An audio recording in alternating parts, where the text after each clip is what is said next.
Good morning, Keller Williams. It's Tuesday, October 27th, and our second installment of Contract Ninjas. Sorry for the delay. We wanted to get to this on a weekly basis, but just a crazy week last week. Didn't get a chance to, but we are off and running with episode 2 regarding the exclusive buyer agency contract. And this is a custom form in your .loop file with in the buyers or the purchase template. So look for it there.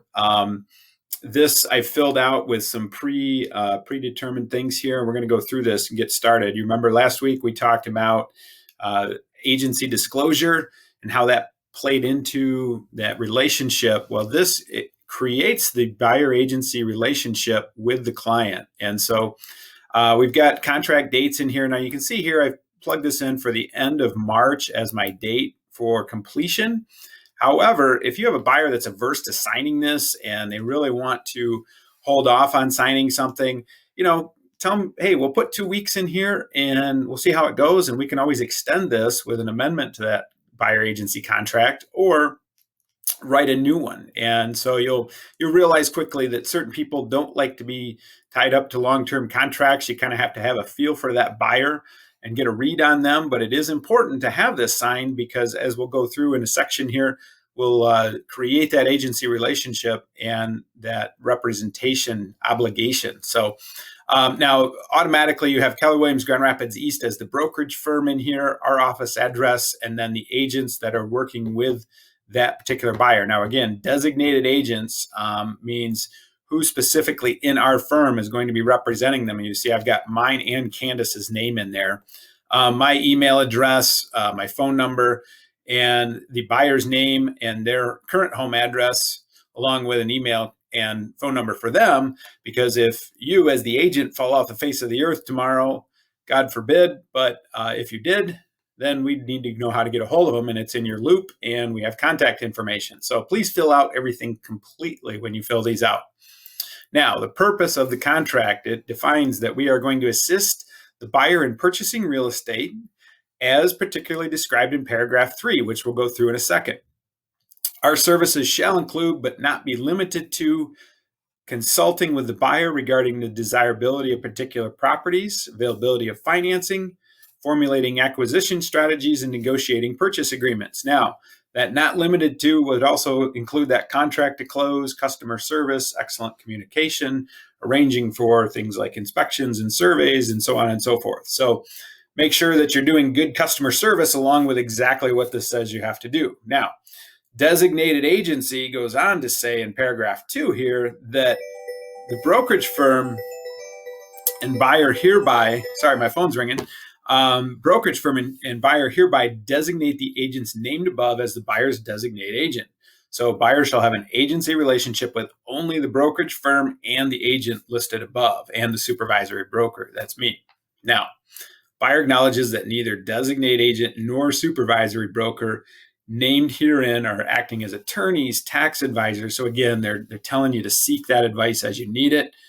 And as a buyer, and then that second paragraph there talks about that we don't advise on the likelihood of floodplain need to go. Now, we do have access to that through the MLS now, which is kind of cool. If you haven't checked that out, go do that. But you can see if a property lies in the floodplain. But again, lender orders the flood cert, seller needs to disclose whether it's there, and they need flood insurance. It's not our obligation to do that. So property, this is the definition of the property. Now, if I've got an investor that doesn't really want to be locked up to a 6-month buyer agency contract and they just know which property they're going to write on, I can put the address right in there and say, hey, for the property located at 12345 Main Street in Cedar Springs or wherever that is, here I've got a very base level, basic description, single family home in West Michigan. Now, you will see that we can put in there price range, geographical location, school district. So you could go as far to say between 300 and 400,000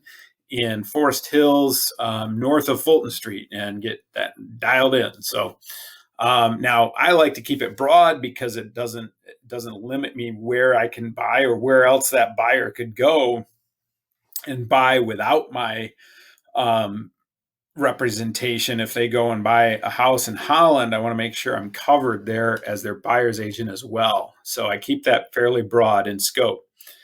Now, the exclusive agency agreement here, buyer agrees that during this term of this agreement, any and all inquiries and or negotiations on behalf of the buyer relating to the showing or acquisition of any desired property shall be through the designated agent. Now, this is the counterpart to the listing contract where it says all inquiries be referred to the agent. So that buyer goes to an open house, have them inform the listing agent or the host that they're working with you. Give them a stack of your cards to hand out. Establish that relationship. Hey, you see a for sale by owner on Zillow? Call me with the address or text it to me and we'll set up the showing.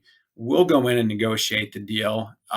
That way you can have that conversation with the seller directly. Hey, I've got a buyer. Are you willing to work with a broker? So you start to train that buyer around how to act in the marketplace out there, so they're not going out and buying homes without you.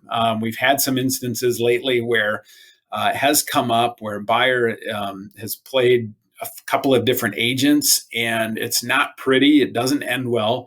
So create that relationship, train your buyer to say your name when they're dealing with the public if there's another house out there, or train them to contact you with the address if they want to see something. If you can't go show it to them, get somebody in the office to help you. Add them to the buyer agency contract. Team up on it. And know that until you have this buyer agency contract signed, you're working as a sub-agent for any seller, whether it's listed or not. And so it's a good idea to get this signed. So we're going to go into compensation next time around. I want to keep these as short as possible. And hopefully you gain some insight and how to fill out this first page of the buyer agency contract. We'll get into the compensation of the brokerage firm next time around. Thanks for watching.